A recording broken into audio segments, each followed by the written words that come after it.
Ce qui suit est une vision de l'IA. Prédiction ou fiction?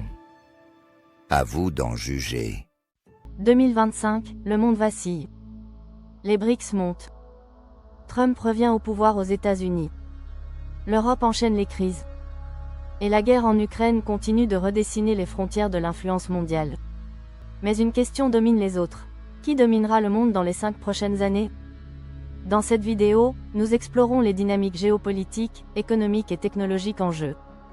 Nous verrons pourquoi certains analystes parlent d'un nouveau basculement historique, et pourquoi, selon l'intelligence artificielle et les tendances actuelles, une nouvelle superpuissance semble émerger à l'horizon 2030.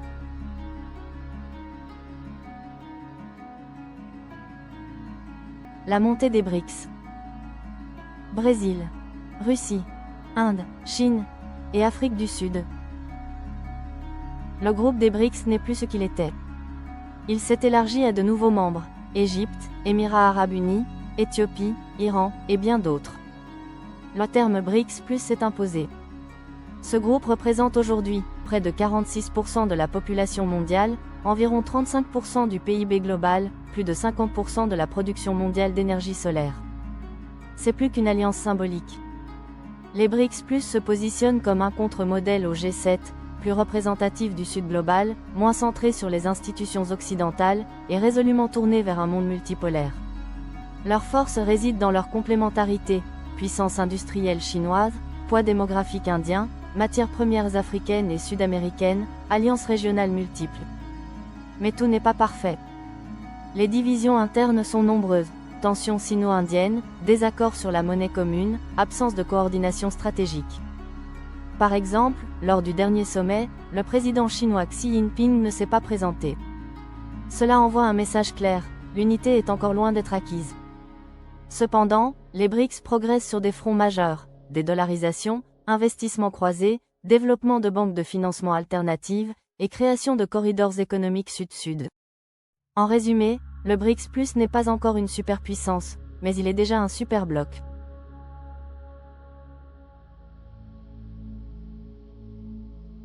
Le retour de Trump et l'Amérique qui change. Sa politique reste fidèle à ses fondamentaux, protectionnisme, isolationnisme, agressivité diplomatique. Il impose de nouveaux tarifs douaniers massifs, y compris contre des alliés comme le Japon ou la Corée du Sud. Il menace même de sortir de certaines institutions internationales si celles-ci ne respectent pas les intérêts américains. Dans ce contexte, l'image des États-Unis se dégrade. Et leur capacité à diriger un ordre mondial consensuel s'effondre. Sur le plan intérieur, l'innovation technologique pâtit de la réduction des budgets de recherche, des limitations migratoires et de la polarisation idéologique. En géopolitique, Trump transforme les alliances en transactions, sécurité contre argent, fidélité contre privilèges comme Erquillo. Résultat, les pays partenaires cherchent d'autres alternatives.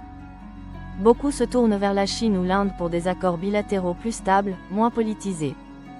L'intelligence artificielle, autrefois moteur de la domination américaine, devient un terrain disputé. La Chine prend le lead sur la recherche appliquée, et l'Inde sur l'ingénierie de masse. Les États-Unis restent une puissance militaire, mais leur leadership moral et économique est contesté comme jamais auparavant.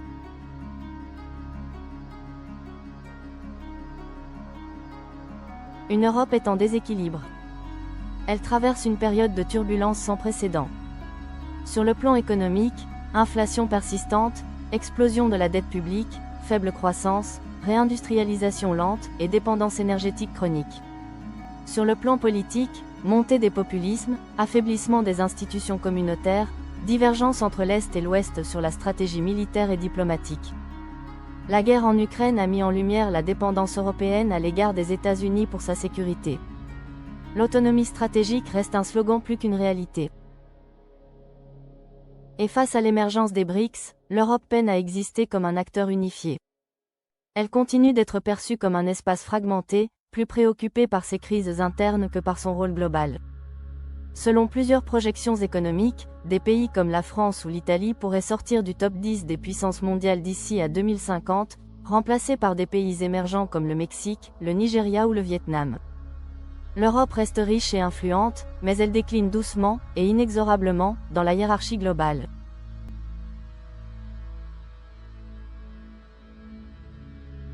Ukraine, le catalyseur. La guerre entre la Russie et l'Ukraine a provoqué un séisme géopolitique mondial.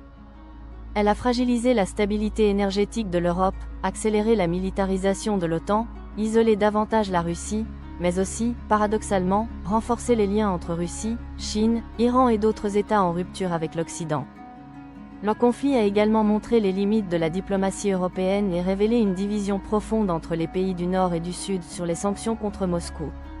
Les BRICS, eux, en ont profité pour dénoncer l'ordre international actuel, jugé injuste et déséquilibré. Ils s'affichent en alternative, malgré leurs contradictions internes. Ce conflit agit donc comme un révélateur, il accélère le basculement vers un monde multipolaire.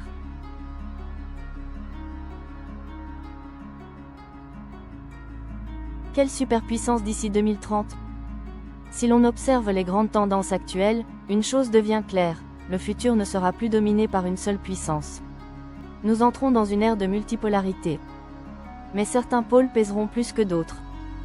La Chine s'impose comme le principal prétendant au statut de superpuissance dominante, première économie mondiale en parité de pouvoir d'achat, leader en IA, en industrie verte et en technologies avancées, expansion diplomatique via les routes de la soie et le soft power, influence croissante sur les institutions internationales. L'Inde, quant à elle, devient une puissance de premier plan, démographie favorable et croissance économique rapide, montée en puissance dans le spatial, l'IA et les biotechnologies, rôle de pivot dans les BRICS comme dans le G20. Les BRICS+ représentent désormais une alternative institutionnelle. Certes, ils sont encore divisés, mais leur poids global croît rapidement. Leur principal défi reste de transformer leur hétérogénéité en force politique. Les États-Unis, toujours puissants, devront choisir entre un retour à la coopération internationale, ou une poursuite de l'isolationnisme mené par Trump, qui pourrait les marginaliser à moyen terme. Quant à l'Europe, elle pourra rester influente si elle parvient à renforcer sa défense commune, investir massivement dans l'innovation, et se détacher de certaines dépendances stratégiques. Mais en l'état actuel, cela semble bien peu probable à court terme. En conclusion, le monde de 2030 ne ressemblera en rien à celui que nous avons connu après la chute de l'URSS. L'illusion d'un ordre unipolaire s'efface rapidement. Ce que nous voyons émerger, c'est un monde fragmenté, concurrentiel, technologique, où les puissances s'opposent plus qu'elles ne coopèrent. À travers l'analyse des données économiques, géopolitiques, démographiques et technologiques actuelles, l'intelligence artificielle identifie une tendance nette. La Chine est en position dominante pour devenir la première puissance mondiale d'ici à 2030. Elle combine une maîtrise industrielle totale de l'IA aux semi-conducteurs. Une force diplomatique croissante, via les BRICS+, et les routes de la soie, une population encore nombreuse et technologiquement encadrée, un projet civilisationnel cohérent, structuré et visionnaire. Derrière elle, l'Inde s'impose comme le prochain grand géant, jeune, ambitieux, et de plus en plus influent. Les BRICS, dans leur ensemble, pourraient former un pôle d'équilibre solide, à condition de surmonter leurs rivalités internes. Quant aux États-Unis, leur avenir dépendra de leur capacité à s'adapter, à coopérer de nouveau, ou à s'isoler encore davantage. Et l'Europe? Elle devra faire preuve de réinvention stratégique. Sans cela, elle risque de sortir du cercle des grandes puissances. Selon les modèles IA, le monde de 2030 sera tripolaire, dominé par la Chine, l'Inde, et un bloc BRICS restructuré, pendant que les anciennes puissances occidentales tenteront de se repositionner dans cette nouvelle donne. Mais l'histoire reste ouverte. Et toi, qu'en penses-tu? Selon toi, quelle nation, ou quel bloc, sera réellement au sommet en 2030? Réagis en commentaire, et lançons ensemble le débat. N'oubliez pas de liker et partager.